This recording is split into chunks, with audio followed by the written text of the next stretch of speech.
चल रहा है, लाइटें जल रही हैं, तो कहीं से इसको शक्ति मिल रही है। इस माइक में कहीं से पावर आ रहा है, तब इस निर्जीव तार में ये सजीव हो गया, इसमें जान आ गई और ये माइक बोलने लगा। ये हाइलोजन्स जो लगे हैं, इसमें कहीं से शक्ति आ रही है, तब ये जल रहे हैं।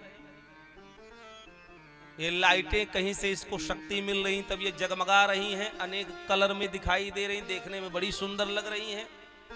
लेकिन कहीं न कहीं से तो इसका कनेक्शन जुड़ा हुआ है, कहीं न कहीं से तो इसका तार जुड़ा हुआ है। जितना पांडाल में उपकरण देख रहे हो, सबका कनेक्शन कहीं शक्तिशाली चीज से जुड़ा है, किसी शक्ति से जुड़ा है, किसी पावर से जुड़ा है।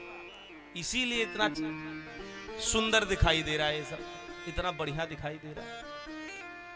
और अगर वहां से कनेक्शन कट जाए, तब ये माइक भी रहेगा, चिल्लाते रहो कुछ नहीं सुनाई देगा।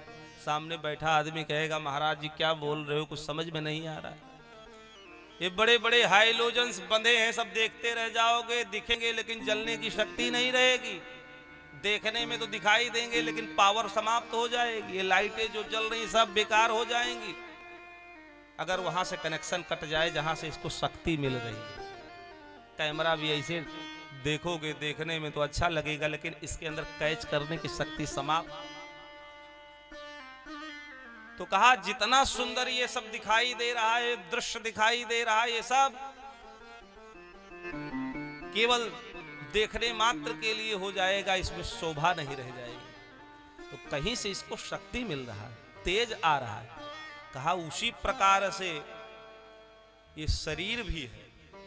अगर आंख में देखने की शक्ति विद्यमान है, पैर में कार्य करने की शक्ति है, हाथ में कार्य करने की शक्ति विद्यमान है, कान में सुनने की शक्ति बनी है, मुख में बोलने की शक्ति बनी है, तो ये विचार करके चलो कि इस मनुष्य शरीर का भी तार कहीं न कहीं किसी न किसी पावर हाउस से जुड़ा है। कैसे जुड़ा है? कहा अगर न जुड़ा हो तो आंख तो रहेगी लेकिन देखने की शक्ति नहीं रहेगी, कान तो रहेगा लेकिन सुनने की शक्ति नहीं रहेगी, ये पैर रहेगा लेकिन चलने की शक्ति नहीं रहेगी, हाथ रहेगा लेकिन कर्म करने की शक्ति नहीं रहेगी। व्यक्ति कहता है ना, फला आदमी अभी अभी मिला था, न जाने क्या हो गया, न बोलता है, न देखता है, न सुनता है, न चलता है। अच्छे खासे श्रीमान जी थे, अभी अभी मिलके आया, पता नहीं क्या हो गया, शरीर में हलचल ही नहीं है।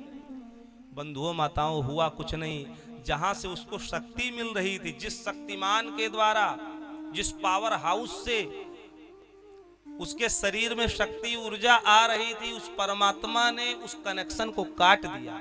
और जैसे कनेक्शन काटा तो शरीर तो पड़ा रहा, लेकिन आंख में देखने की शक्ति, आंख कहीं थोड़ो चली गई, आंख तो उसके पास में ही है, हाथ तो उसके पास में ही है, पैर तो उसके पास में ही है, सब कुछ तो उसके पास में। क्या हो गया?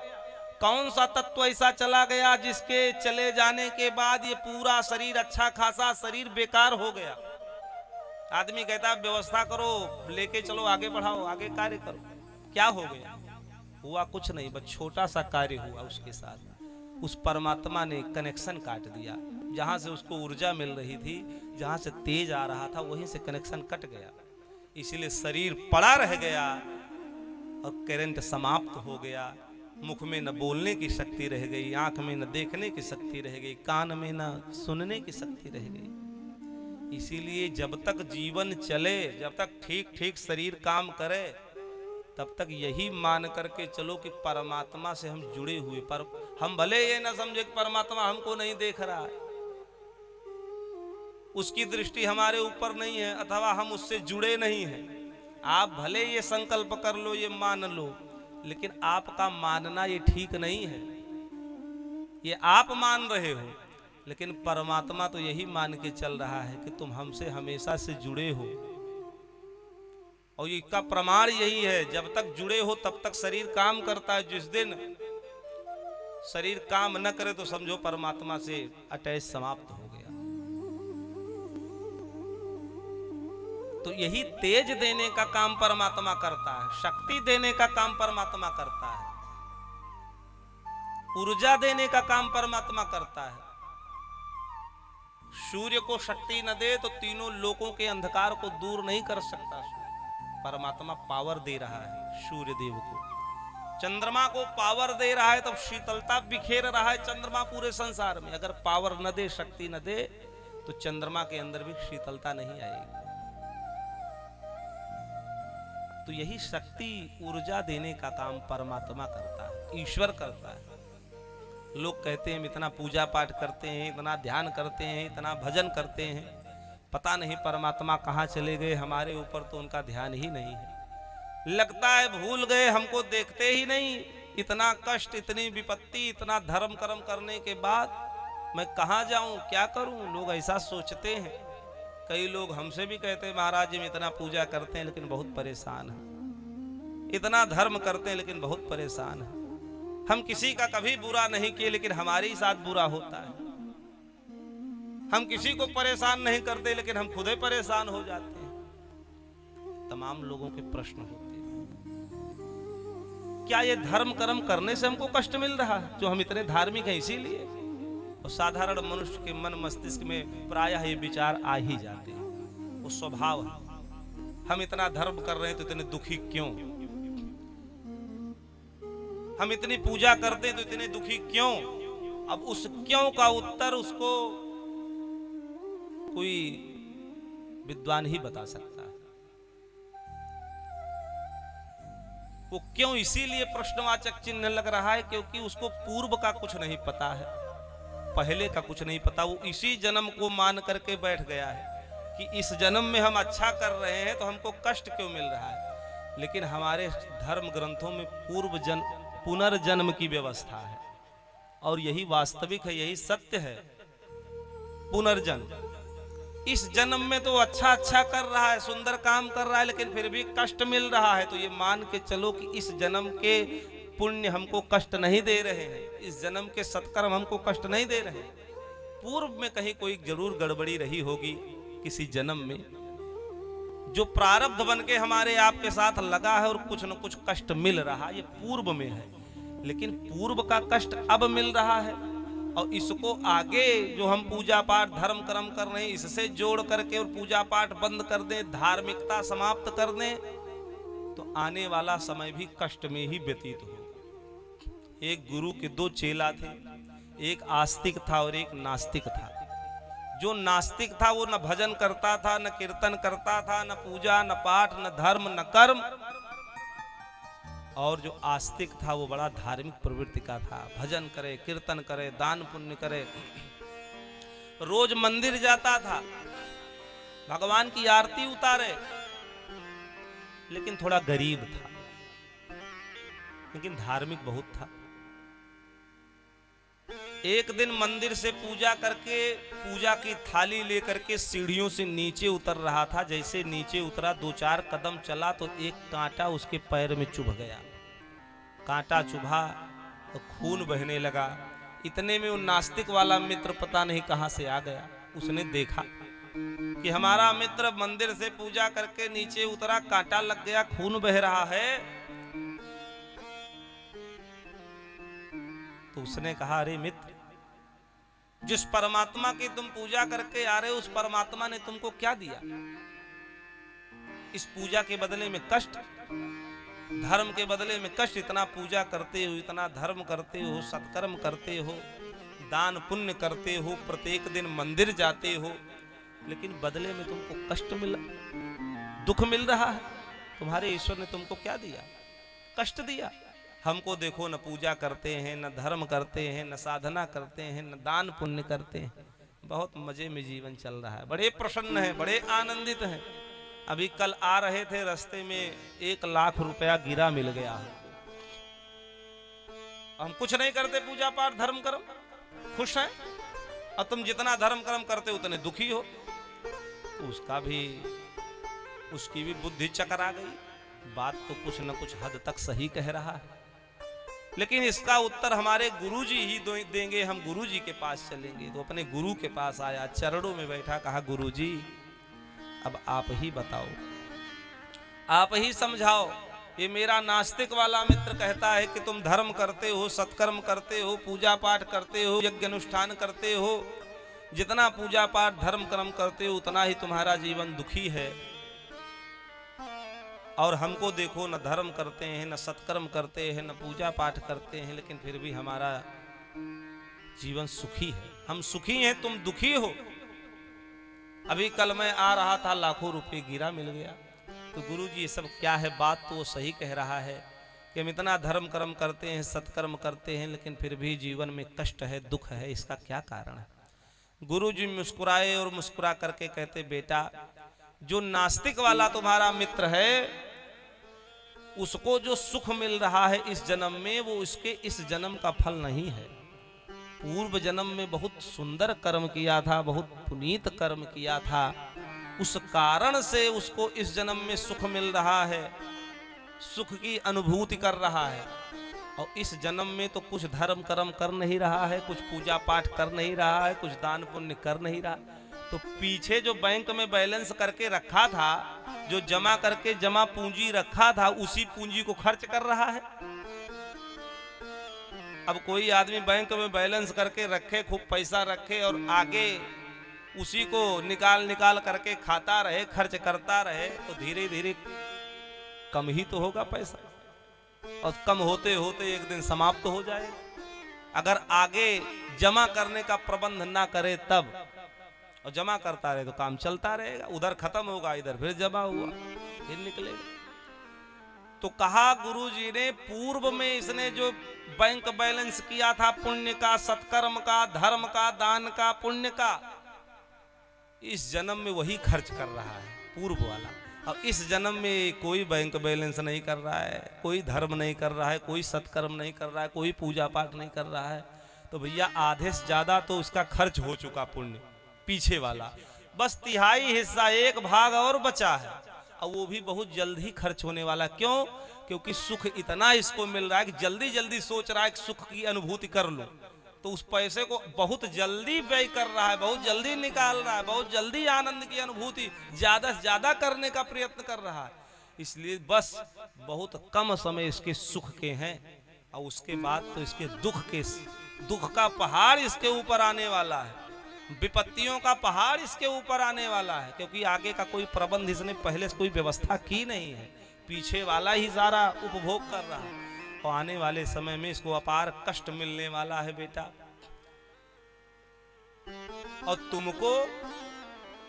तुमने पूर्व जन्म में कुछ गलत कर्म किया था, कुछ पाप कर्म किया था, इस कारण तुमको इस जन्म में दुख मिल रहा है, कष्ट मिल रहा है।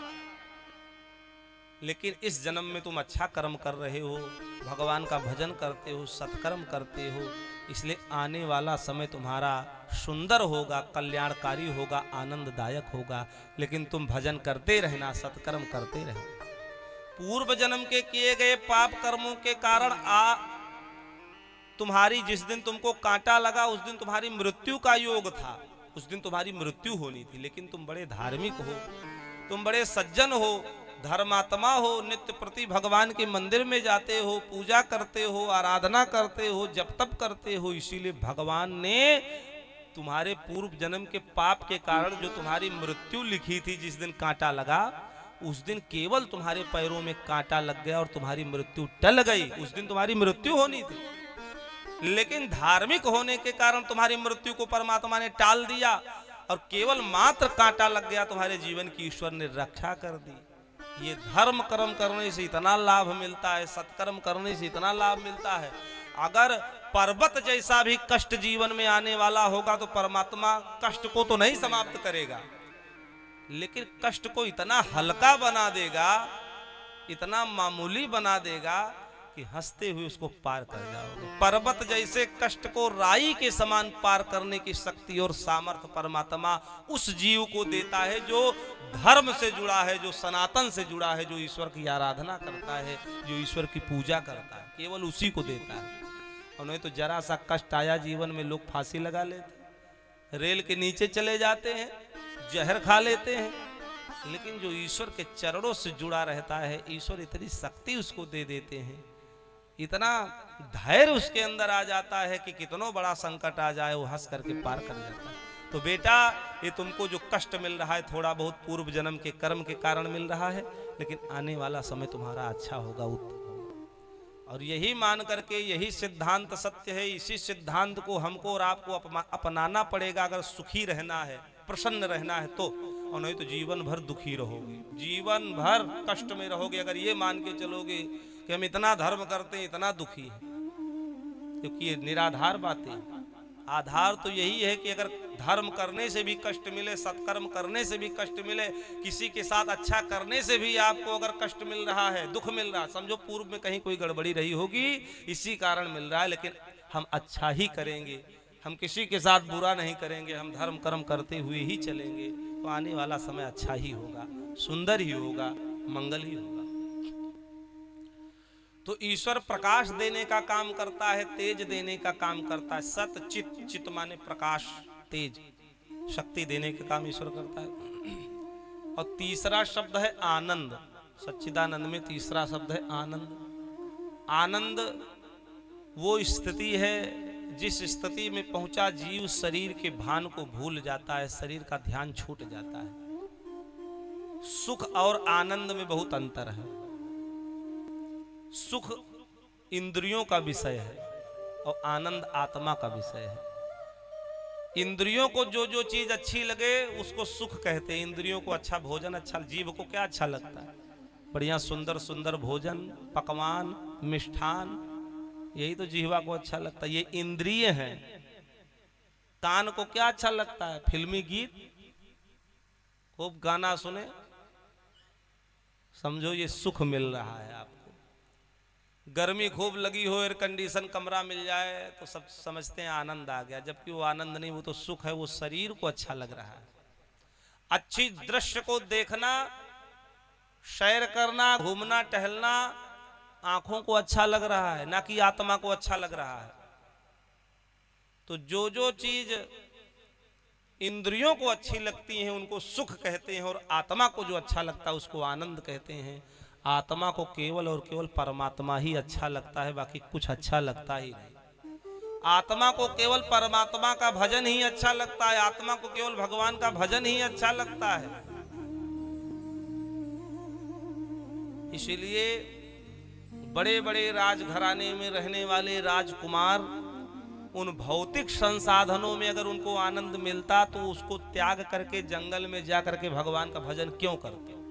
वही घर में रह के उसी सुख सुविधा का उपभोग करके वही आनंद प्राप्त कर लेते। लेकिन उन्होंने अंतिम अवस्था में, अंतिम समय में यही निर्णय किया कि सारी विषय वासनाओं को त्याग करके, सारे भोग को त्याग करके हमको आनंद प्राप्त करना है।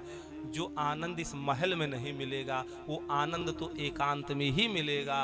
वो आनंद तो एकांत में मिलने वाला है। इसलिए जो आनंद है बंधुओं, आत्मा का विषय है, और आत्मा को जो अच्छा लग जाए समझो वो आनंद है, और आत्मा को परमात्मा अच्छा लगता है। इसीलिए जो भगवान के भक्त होते हैं अगर भजन होने लगे तो नाचने भी लगते हैं। कोई कहने थोड़ो जाता है भैया उठो नाचो। उनको ऐसा अनुभव होता है कि हमको आनंद आ रहा है, और आनंद आएगा तो बिना कहे ताली बजाने लगे। कहना नहीं पड़ेगा ताली बजाओ, खुद ही ताली बजाएंगे।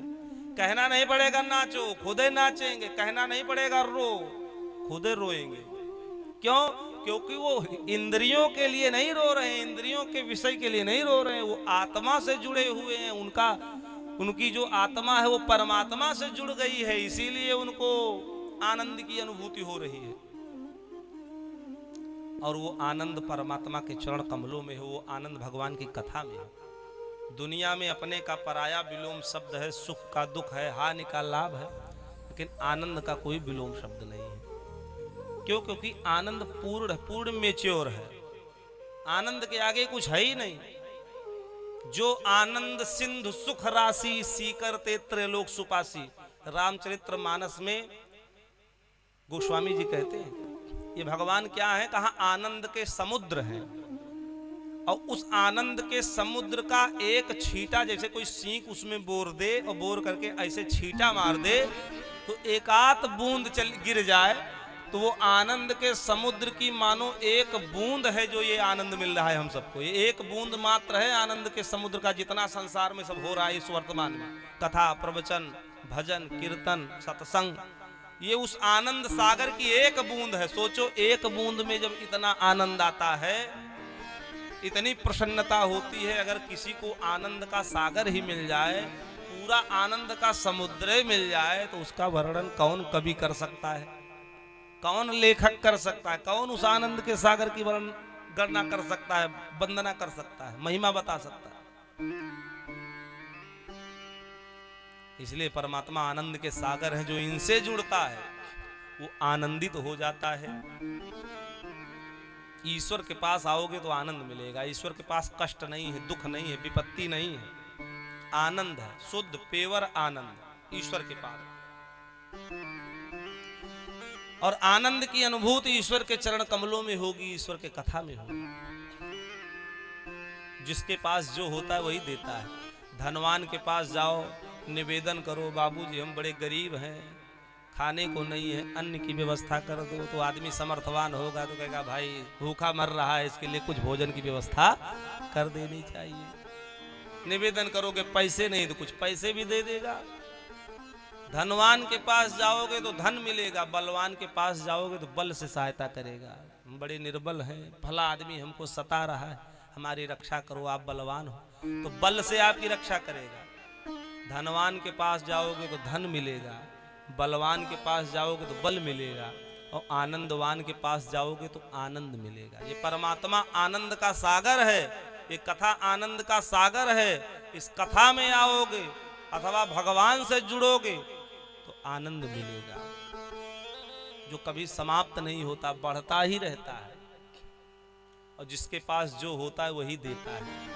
ईश्वर के पास कष्ट है नहीं, इसलिए ईश्वर किसी को कष्ट देता नहीं। ईश्वर के पास कोई विपत्ति है नहीं, इसलिए ईश्वर किसी को विपत्ति देता नहीं। ईश्वर के पास आनंद है, इसलिए वो आनंद देता है। दुख में भी हंसने और मुस्कुराने की शक्ति और सामर्थ्य किसी में विद्यमान है तो धर्म में है, ईश्वर के चरणों में है।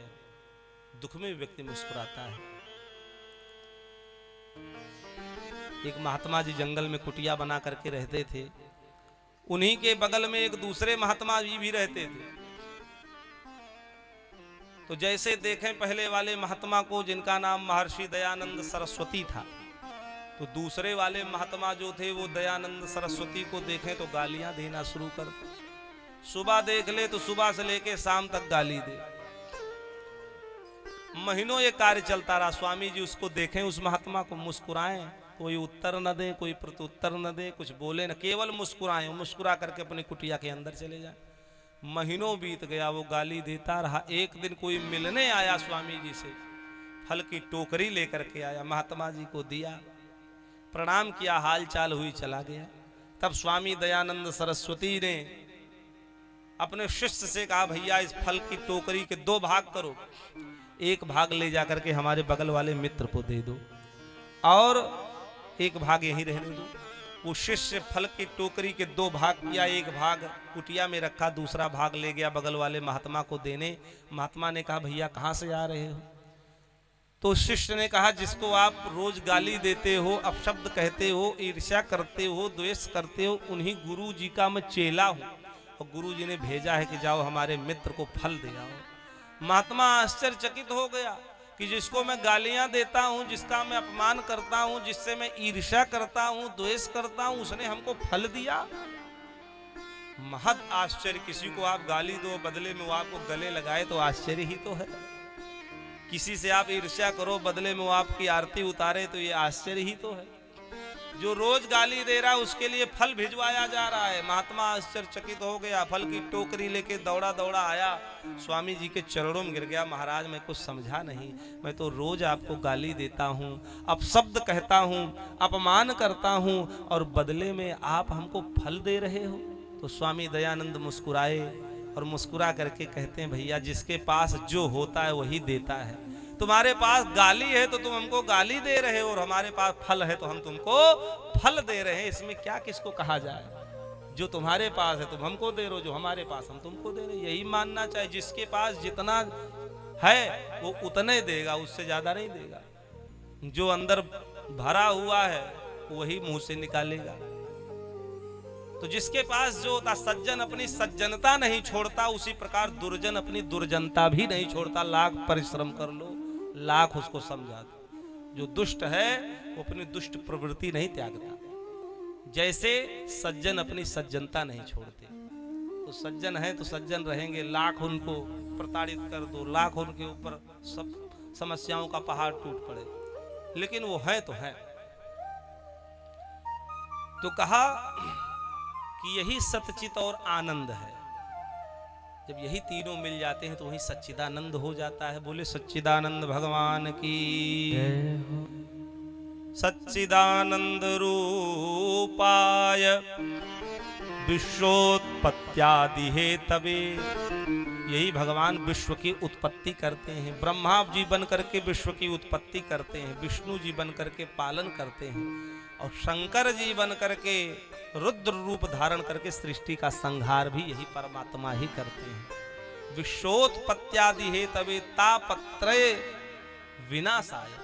तीनों प्रकार के तापों का भी संहार करने वाले, समाप्त करने वाले परमात्मा हैं।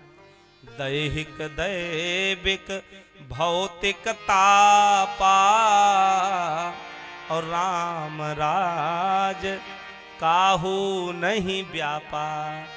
ये जो दैहिक कष्ट है, दैविक कष्ट है, भौतिक कष्ट है, तीनों प्रकार के कष्ट को समाप्त करने की शक्ति भगवान के अंदर विद्यमान है।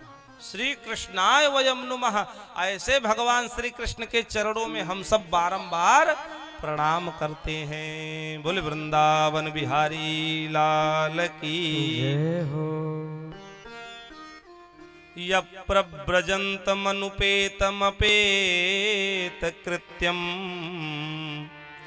द्वैपायनो विरह कातरया जुहावा। पुत्रेति तन्मयतया तरवोऽभिनेदुस्तं सर्वभूत हृदयं मुनिमानतोऽस्मि। आगे श्री सुखदेव जी महाराज के चरणों की वंदना की गई है। ये सुखदेव जी कौन है? कहा ये सुखदेव जी वही हैं जो अपने मां के गर्भ में 12 वर्ष तक रहे। व्यास जी की पत्नी आरूढ़ी देवी के गर्भ में श्री ब्रह्मा जी, श्री विष्णु जी, शंकर जी निवेदन करते हैं, हे सुखदेव जी महाराज अब आप संसार में आओ, अवतार लो। सुखदेव जी कहते हैं हम संसार में नहीं आएंगे। भगवान कहते क्यों? तो सुखदेव जी कहते हैं अगर हम संसार में आएंगे तो संसार की माया हमको व्याप्त लेगी और हमको पकड़ लेगी, जकड़ लेगी, हम भजन नहीं कर पाएंगे, सत्कर्म नहीं कर पाएंगे, इसलिए हम संसार में नहीं आएंगे।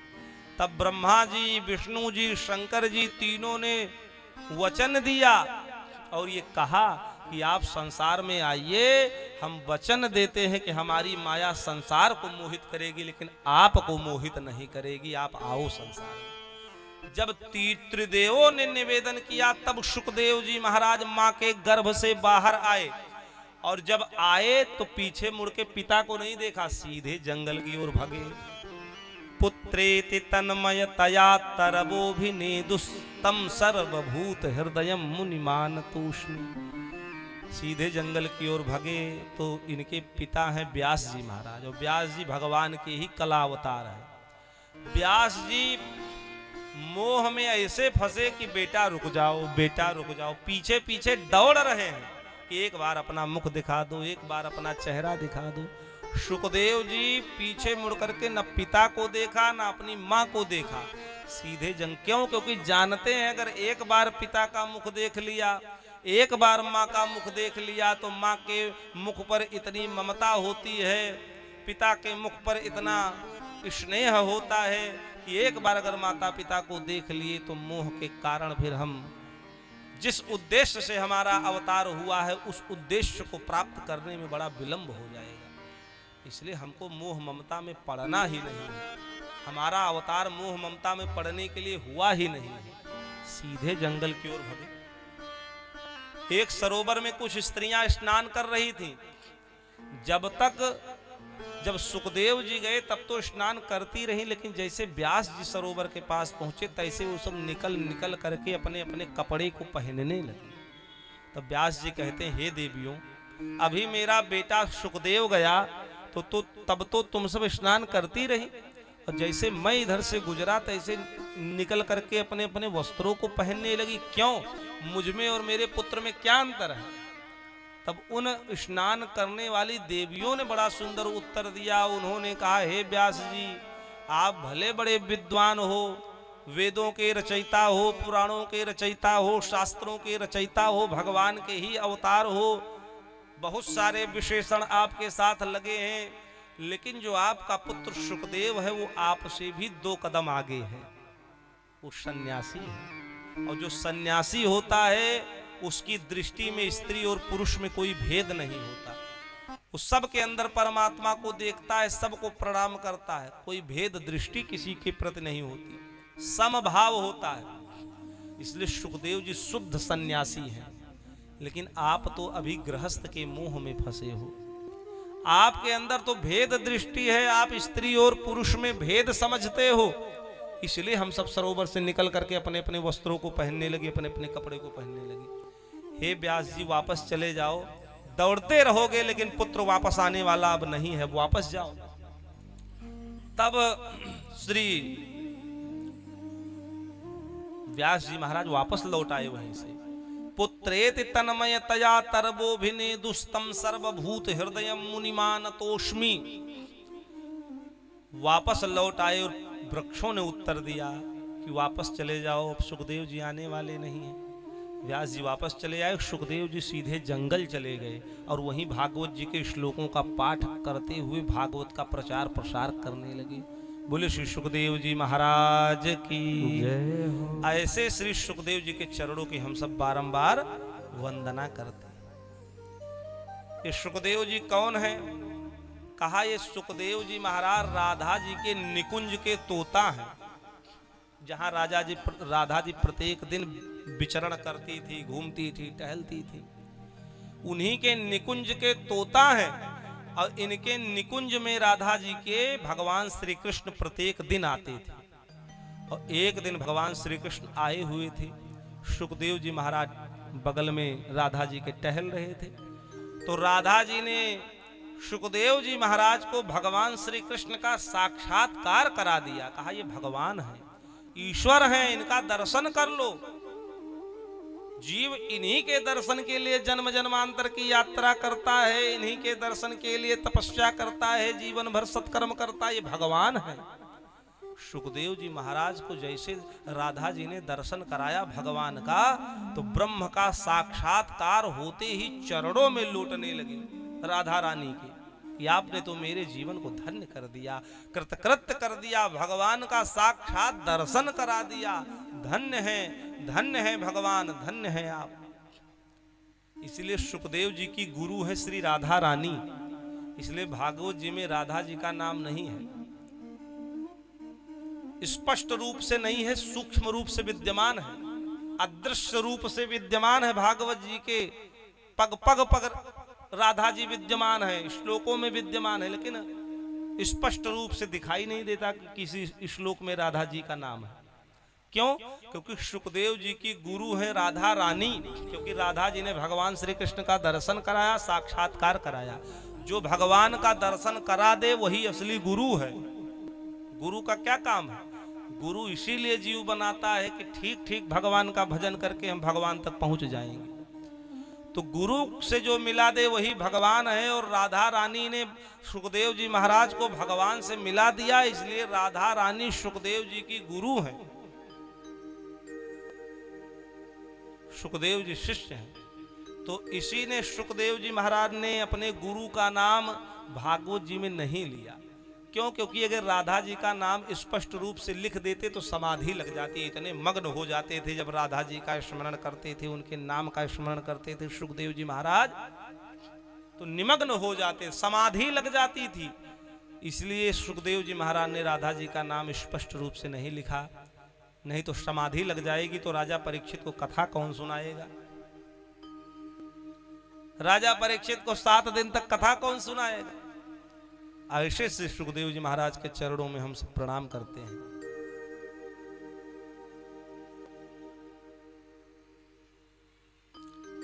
ऐसे से सुखदेव जी महाराज के चरणों की हम सब वंदना करते हैं, जिन सुखदेव जी महाराज की गुरु राधा रानी है।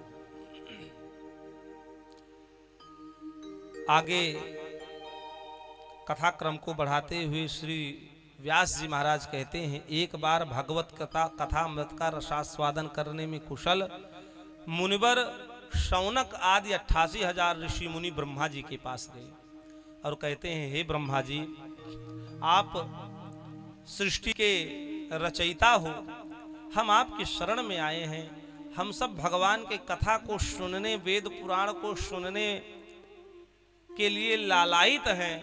कृपा करके हमको कोई ऐसा उत्तम स्थान बताइए जहां पर बैठ करके हम सब श्रद्धा भक्ति के साथ भगवान की कथा सुन सकें। इस धरती पर कोई ऐसा स्थान बता दीजिए। तब ब्रह्मा जी ने एक चक्र दिया, कहा, हे शौनकादि 88,000 ऋषि मुनियों, ये चक्र जहां पर जाकर के इसकी निमि शांत हो जाए, वही स्थान भगवान की कथा को सुनने का सर्वोत्तम स्थान है। तो ब्रह्मा जी का दिया गया चक्र पूरी दुनिया में भ्रमण किया और पूरे सृष्टि, पूरे संसार का भ्रमण करने के बाद में उत्तर प्रदेश के सीतापुर जनपद के नैमिषारण्य की पावन पवित्र भूमि पर आकर के ब्रह्मा जी के चक्र की निमि शांत हो गई। जिस स्थान पर ब्रह्मा जी के चक्र की निमि शांत हो गई, उस स्थान का नाम ही नैमिषारण्य पड़ गया। बोले नैमिषारण्य तीर्थ की जय हो। जहां चक्र गिरा था वहां कुंड बना हुआ, ऐसे घेरा। आप सब गए हैं और जो भी गए होंगे वो सब देखे होंगे, जैसे चक्र होता है ऐसे ही बना है। लोग उसमें घूम घूम करके स्नान करते हैं। वहीं पर ब्रह्मा जी का चक्र गिरा था और वहीं पर आपने देखा होगा सूत गद्दी भी है, जहां पर सूत जी ने शौनकादि 88,000 ऋषि मुनियों को कथा सुनाई थी। वो स्थान आज भी विद्यमान है और व्यास जी की समाधि स्थली भी वहीं है। और मनु शतरूपा ने जहां तपस्या की थी, वो मनु शतरूपा तपोस्थली भी नैमिषारण्य में विद्यमान है। ललिता देवी का मंदिर भी वहां विद्यमान है।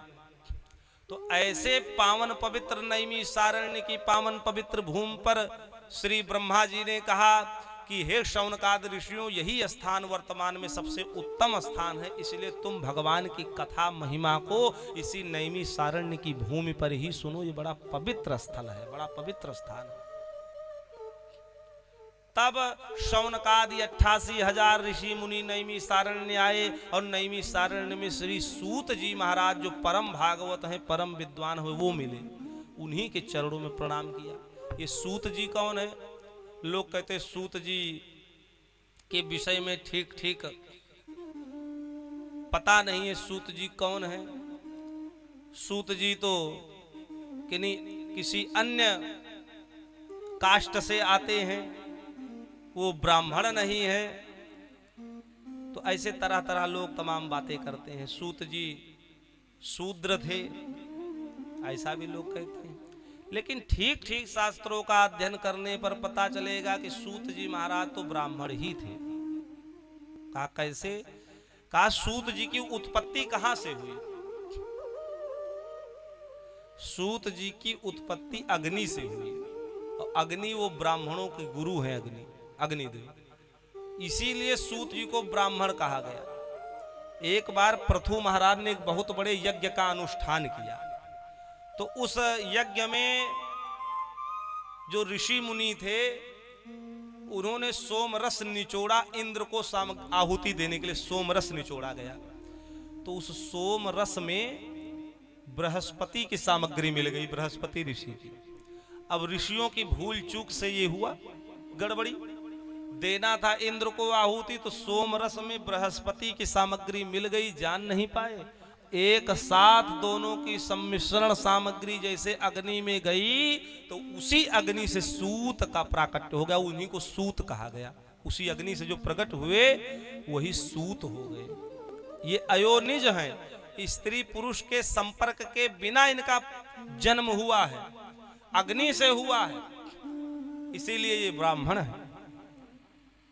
इनका एक नाम रोमहर्षण भी है। जब ये कथा सुनाते थे तो जो श्रोता समाज होता था उनके एक एक रोएं हर्षित हो जाते थे, इसलिए इनका एक नाम रोमहर्षण भी है। सूत जी महाराज के गुरु व्यास जी महाराज हैं। व्यास जी ने 4 वेद, 6 शास्त्र और 18 पुराण की कथा अपने शिष्य सूत जी को रटा के पढ़ा के तैयार करा दिया। सूत जी आज्ञा लेके चले, लेकिन मन में थोड़ी उद्विग्नता थी, तो फिर इन्होंने आराधना की, फिर पूजा की। तो फिर दोबारा जब पूजा किए, ब्रह्मा जी की तपस्या की, ब्रह्मा जी प्रसन्न हो गए, कहा मांगो पुत्र क्या चाहिए। तब सूत जी ने कहा कि हे ब्रह्मा जी, हमारे गुरु व्यास जी महाराज हैं और व्यास जी ने हमको 4 वेद, 6 शास्त्र, 18 पुराण सब कुछ पढ़ा के रटा दिया है, लेकिन हमें ये ठीक नहीं पता चल रहा है कि हम किस स्थान पर जा करके इन वेद पुराण शास्त्रों का प्रचार प्रसार करें, वेद पुराण शास्त्रों की कथा कहें, कहां पर जाकर के धर्म का प्रचार करें। जब इतना कहा तो ब्रह्मा जी ने कहा कि भैया तुम नैमिषारण्य चले जाओ और नैमिषारण्य में ही तुम अपने आश्रम कुटिया का निर्माण करो और वहीं से इन वेद पुराण शास्त्रों की कथा का प्रचार प्रसार करो। इस समय वही स्थान इस दुनिया में सर्वश्रेष्ठ है, सबसे उत्तम है भगवान के धर्म कर्म के प्रचार प्रसार के लिए। तब श्री सूत जी महाराज ब्रह्मा जी की अनुमति लेकर के और नैमिषारण्य आ गए और वहीं पर कुटिया बनाई, वहीं पर आश्रम बनाया और वहीं से धर्म का प्रचार करने लगे, वहीं पर भागवत की कथा कहना प्रारंभ कर दिए। एक बार शौनक आदि 88,000 ऋषि मुनि व्यास जी के पास गए और कहते हैं, हे व्यास जी, हम वेद पुराण शास्त्रों की कथा सुनना चाहते हैं, भागवत की कथा सुनना चाहते हैं, कृपा करके आप हमको कथा सुनाइए, वेद पुराण शास्त्रों की महिमा बताइए। तब व्यास जी ने कहा कि हे शौनकादि 88,000 ऋषि मुनियों, वेद पुराण शास्त्रों की कथा तो हमारा शिष्य, हमारा चेला सूत ही तुम सबको सुना देगा, हमको सुनाने की जरूरत ही नहीं, हमने उसको सब कुछ पढ़ा दिया है, सब कुछ बता दिया। चले जाओ नैमिषारण्य, और नैमिषारण्य की भूमि पर वो हमारे शिष्य सूत जी महाराज आश्रम में रहते हैं, उन्हीं के चरण में जाओ, वही भगवान की पावन पवित्र मंगलमयी कथा सुनाएंगे।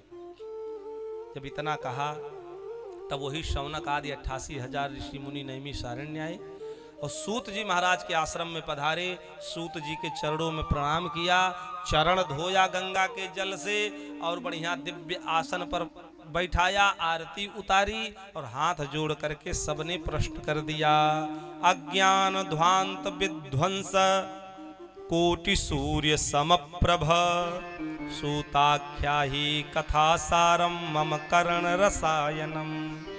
हे महाराज, अज्ञान ध्वांत विध्वंस, आपका ज्ञान अज्ञान रूपी अंधेरे को नष्ट करने के लिए करोड़ों सूर्य के समान आपका ज्ञान है।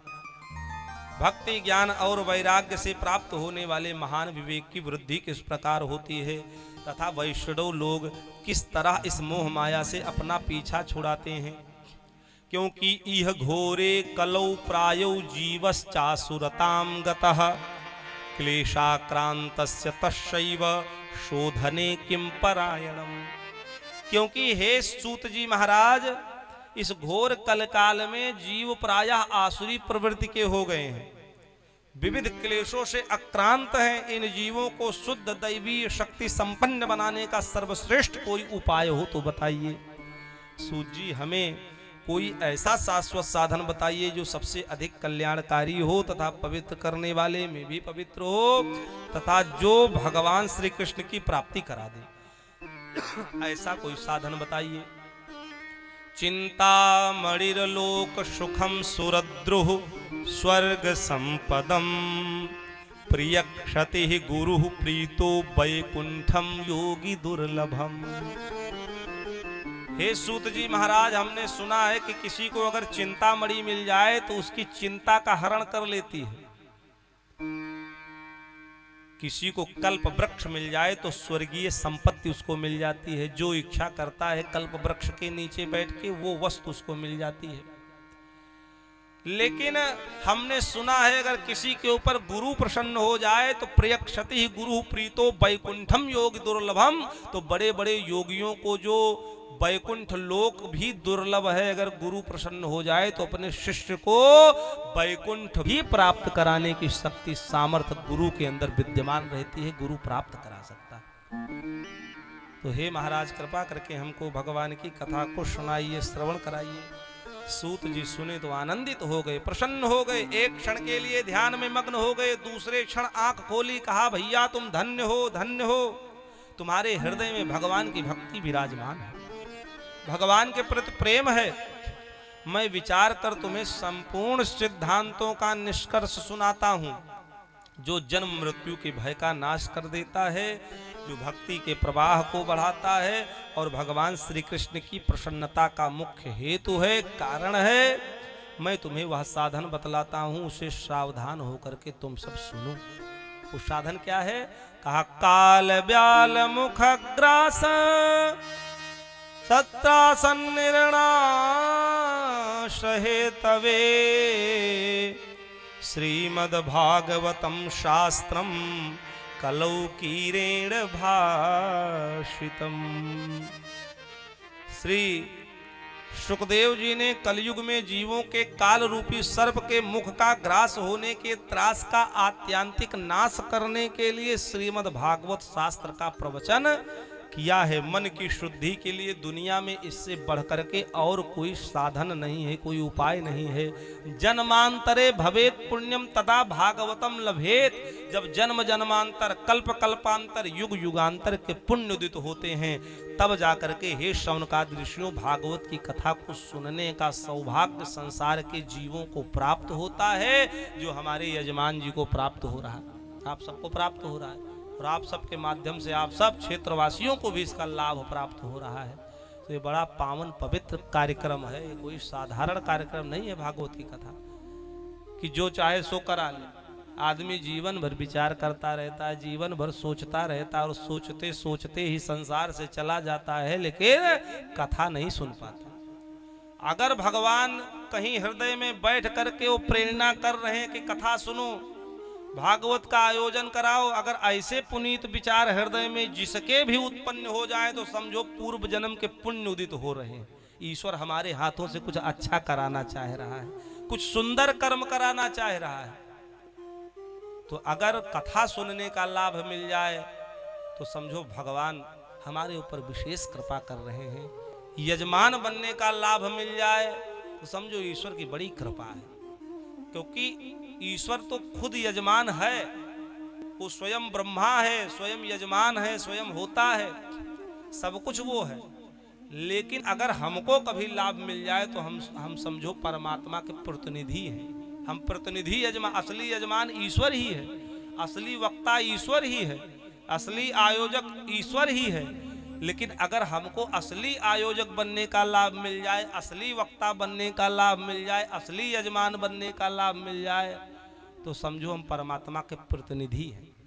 असली तो वो है, हम सब प्रतिनिधित्व कर रहे हैं, रिप्रेजेंटेटिव प्रतिनिधित्व कर रहे हैं। वो अपना प्रतिनिधि ईश्वर ने हमको बना दिया। कोई डीएम किसी को प्रतिनिधि बना दे तो गाड़ी के आगे आदमी लिखा के चलता है रिप्रेजेंटेटिव डिस्ट्रिक्ट मजिस्ट्रेट।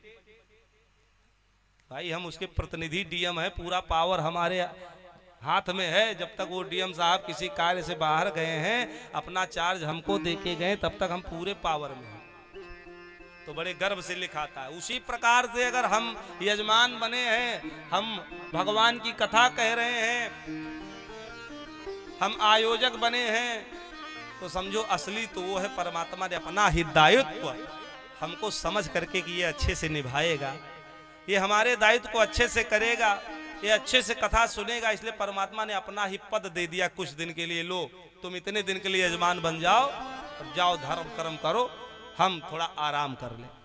तो ईश्वर ने ही अपना दायित्व हम सबको दे करके यहाँ भेजा है, उस दायित्व का हम सब निर्वाह कर रहे हैं। तो श्री सूत जी महाराज शौनक आदि 88,000 ऋषि मुनियों को भागवत की महिमा बता करके भागवत की कथा सुनाते हैं। बंधुओं, आज कलश यात्रा, वेदी पूजन आदि सब प्रथम दिन में थोड़ा ज्यादा कार्य होता है, कार्यक्रम होता है, इसलिए कथा में भी थोड़ा विलंब हो जाता है। चाह करके भी आदमी पहले दिन समय से कोई कार्य नहीं कर पाता। क्योंकि उसी में पूजन का भी कार्य होना है, उसी में कलश यात्रा भी आज ही के दिन कथा भी प्रारंभ करना है। तो इसीलिए थोड़ा सा समय बढ़ गया, लेकिन कार्ड में जो समय छपा हुआ है उसी निर्धारित समय पर कथा प्रारंभ होगी और निर्धारित समय पर ही विश्राम होगी, ताकि आप सबको भी कोई व्यवधान न हो और समय से कथा प्रारंभ हो और समय से कथा विश्राम हो जाए। तो आज की कथा इसी प्रसंग के साथ में यहीं पर विश्राम लेगी। भगवान की महिमा मंगल गीत गाते हुए हम विश्राम की ओर बढ़ेंगे। बोले वृंदावन बिहारी लाल की जय हो। हर सांस में हो सुमिरन तेरा, हर पल में हो प्रभु सुमिरन तेरा, ऐसा बना दो प्रभु जीवन मेरा। हर पल में हो प्रभु सुमिरन तेरा, ऐसा बना दो प्रभु जीवन मेरा। हर पल में हो प्रभु सुमिरन तेरा, हर पल में हो प्रभु सुमिरन तेरा, ऐसा बना दो प्रभु जीवन मेरा। ऐसा बना दो प्रभु जीवन मेरा। तेरी सेवा करते करते, तेरी सेवा करते करते बीते हर क्षण मेरा, हर पल में हो प्रभु सुमिरन तेरा, हर पल में हो प्रभु सुमिरन तेरा, ऐसा बना दो प्रभु जीवन मेरा। ऐसा बना दो प्रभु जीवन मेरा।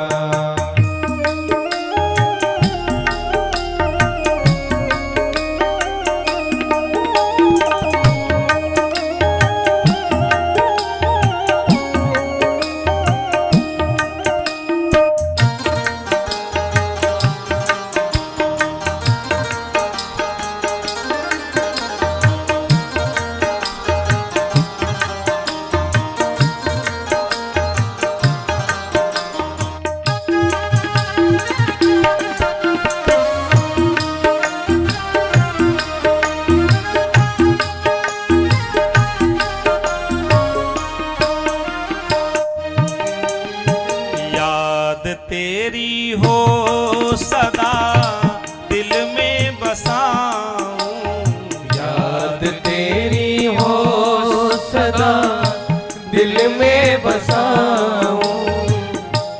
आठों पहर मैं बस तेरे गीत गाऊं, आठों पहर में बस तेरे गीत गाऊं। याद तेरी हो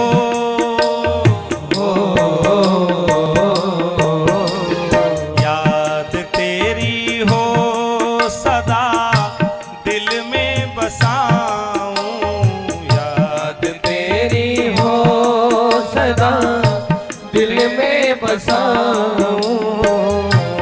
आठों पहर मैं बस तेरे गीत गाऊं, आठों पहर में बस तेरे गीत गाऊं।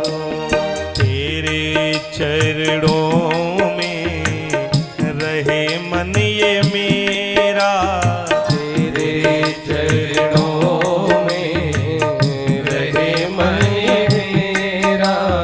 ऐसा बना दो प्रभु जीवन मेरा। ऐसा बना दो प्रभु जीवन मेरा।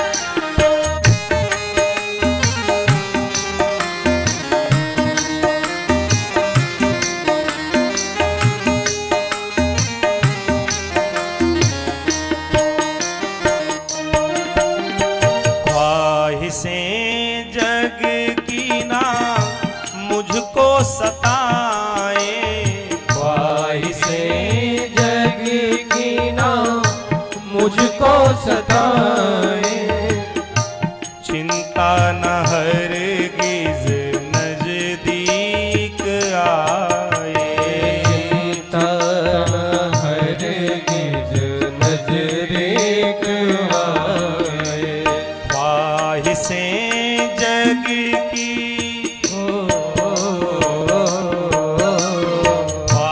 ख्वाहिशें जग की ना मुझको सताए, ख्वाहिशें जग की ना मुझको सताए, चिंता न हरगिज नजदीक आए, चिंता न हरगिज नजदीक आए, करता रहूं प्रभु चिंतन तेरा, करता रहूं प्रभु चिंतन तेरा, ऐसा बना दो प्रभु जीवन मेरा, ऐसा बना दो प्रभु जीवन मेरा।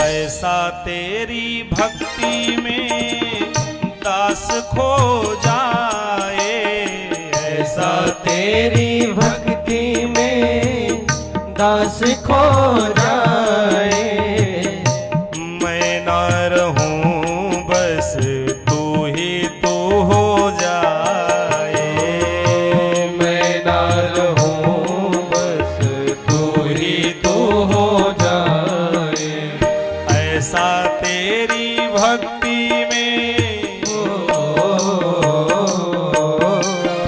ऐसा तेरी भक्ति में दास खो जाए, ऐसा तेरी भक्ति में दास खो जाए, मैं ना रहूं बस तू ही तू हो जाए, मैं ना रहूं बस तू ही तू हो जाए, सफल हो जाए नर्तन मेरा, सफल हो जाए नर्तन मेरा, ऐसा बना दो प्रभु जीवन मेरा, ऐसा बना दो प्रभु जीवन मेरा, हर पल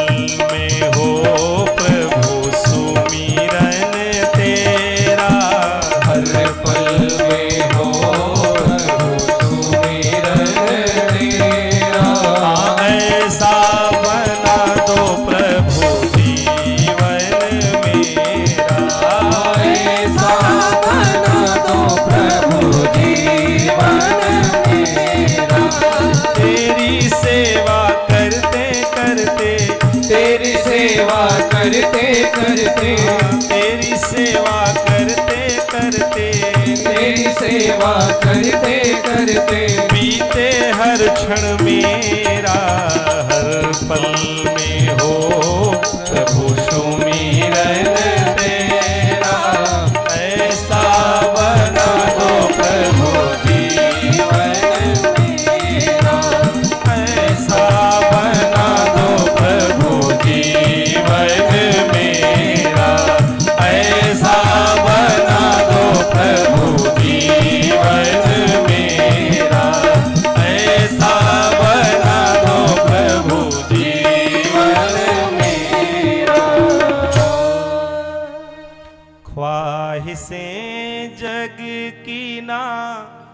मुझको सताए, चिंता न हरगिज नजदीक आए। करता रहूं प्रभु चिंतन तेरा, यूं बीत जाए जीवन मेरा। ऐसा बना दो प्रभु जीवन मेरा। बोले वृंदावन बिहारी लाल की जय हो। श्रीमद् भागवत महापुराण की जय हो। आइए 1 मिनट भगवान नाम संकीर्तन और उसके बाद में आरती। राधे राधे राधे गोविंद राधे, राधे राधे राधे गोविंद राधे, राधे राधे राधे गोविंद राधे, राधे राधे राधे गोविंद राधे, गोविंद राधे गोपाल राधे, गोविंद राधे गोपाल राधे, गोविंद राधे गोपाल राधे, गोविंद राधे गोपाल राधे, राधे राधे राधे गोविंद राधे, राधे राधे राधे गोविंद राधे, राधे राधे राधे गोविंद राधे, राधे राधे राधे गोविंद राधे, गोविंद राधे गोविंद राधे, गोविंद राधे। बोले वृंदावन बिहारी लाल की जय हो। श्रीमद् भागवत महापुराण की जय हो। श्री सुखदेव जी महाराज की जय हो। आज के आनंद की जय हो। राधे। बोले वृंदावन बिहारी लाल की जय हो। मुख्य यजमान जी आप लोग मंच पर आकर के आरती करेंगे। आप सभी भक्तगण अपने स्थान पर खड़े होकर के श्रद्धा भक्ति के साथ श्री भगवान की आरती करेंगे। हरि ओम। इदगुं गविः प्रजननं मे यस्तु दशवीरगुं सर्वगणगुं स्वस्ते आत्मसनिः प्रजासनि पशुसनि लोकसन्नभयसनि अग्निं प्रजां बहुलां मे करोत्वन्नं पयोरेतो अस्मात्सु दत्ता। बोले भागवत भगवान की जय। श्री बांके बिहारी तेरे आरती गाऊं, हे गिरधर तेरे आरती गाऊं,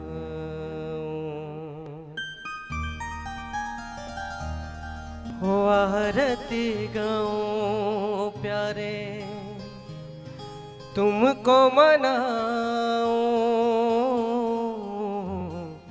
आरती गाऊं प्यारे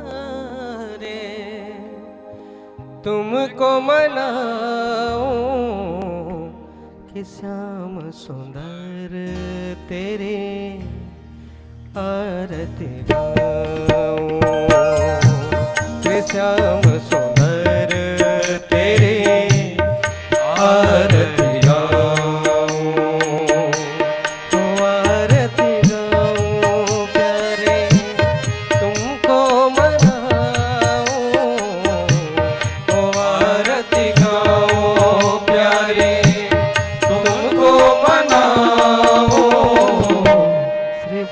के बिहारी तेरे आरती गाऊं।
मैं दर्शन पाऊं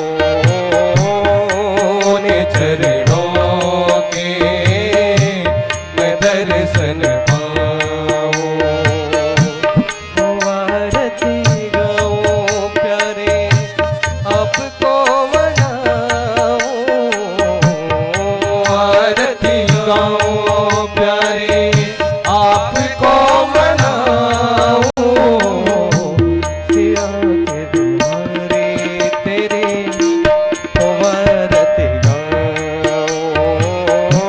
सेवा के बिहारी तेरी आरती गाऊं दास अनाथ के नाथ आप हो दास अनाथ के नाथ आप हो सुख दुख जीवन साथी आप हो सुख दुख जीवन साथी आप हो सुख दुख जीवन साथ आप हो उन चरणों में शीश झुकाऊं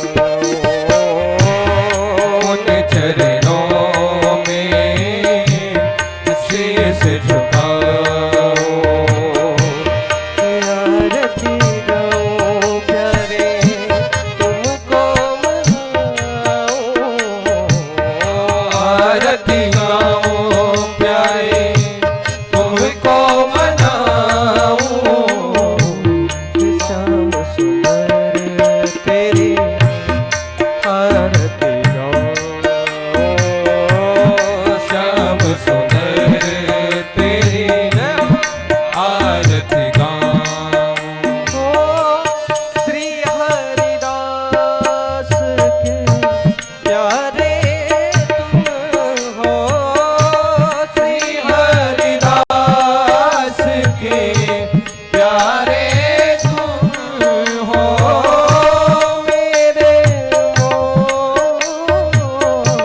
जीवन धन हो मेरे मोहन जीवन धन हो मेरे मोहन जीवन धन हो प्यारी छवि तेरी मन में बसाऊं प्यारी छवि तेरी मन में बसाऊं आरती गाऊं प्यारे तुमको मनाऊं आरती गाऊं प्यारे तुमको मनाऊं श्याम सुंदर तेरी आरती गाऊं श्याम सुंदर तेरी आरती गाऊं कर्पूर गौरम करुणावतारम संसार सारम भुजगेन्द्रहारम सदा वसंतम हृदयारविन्दे भवं भवानी सहितं नमामि त्वमेव माता च पिता त्वमेव बन्धो च सखा त्वमेव वेद्या द्रविणं त्वमेव सर्वं मम देव देव मेरे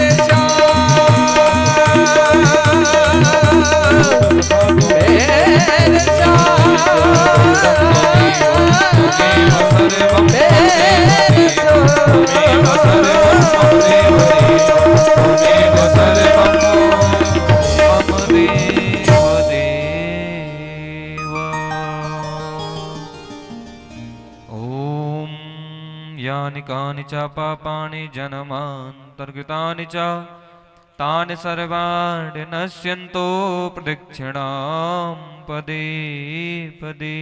अर्तिज्ञम जलिन शीतलीकरणम। आप सभी लोग अपने स्थान पर एक बार दाहिने से परिक्रमा कर लेंगे। हाथ में एक छतफूल लेकर के पुष्पांजलि करेंगे। हरि ओम।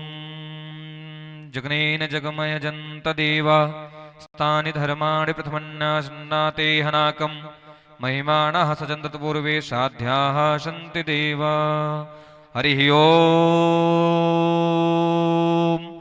एकदन्ताय विद्महे वक्रतुण्डाय धीमहि तन्नो दन्तिं प्रचोदयात् हरिः ओम्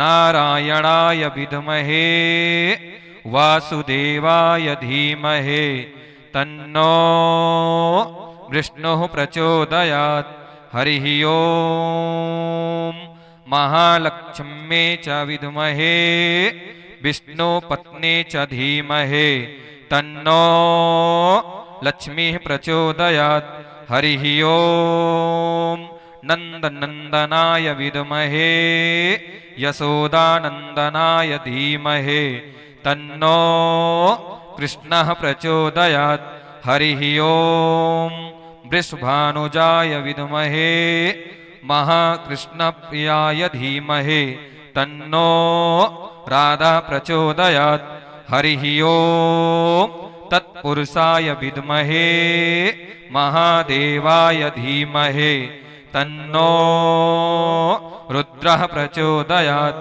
हरिः ओम् भास्कराय विद्महे दिवाकराय धीमहि तन्नो सूर्यः प्रचोदयात् हरिः ओम् अंजनीसुताय विद्महे वायुपुत्राय धीमहि तन्नो हनुमत् प्रचोदयात् श्रीवन्तिकाव्यकुलचम्पकपाटलाब्जै पुण्यगजारगरवीलरसालपुष्पै बिल्लप्रवालतुलसी दलमञ्जरीभिः त्वं पूजयामि जगदीश्वर मे प्रसीद नानासुगन्धपुष्पाणि यथा कालोद्भवानि च पुष्पाञ्जलिर्मया दत्त्वा गृहाण परमेश्वर सुमन सुगंधित सुमनसा सुमन सुगंधि सुजान पुष्पांजलि अर्पण करो मेरे नाथ करो स्वीकार मंत्र पुष्पांजलिं समर्पयामि।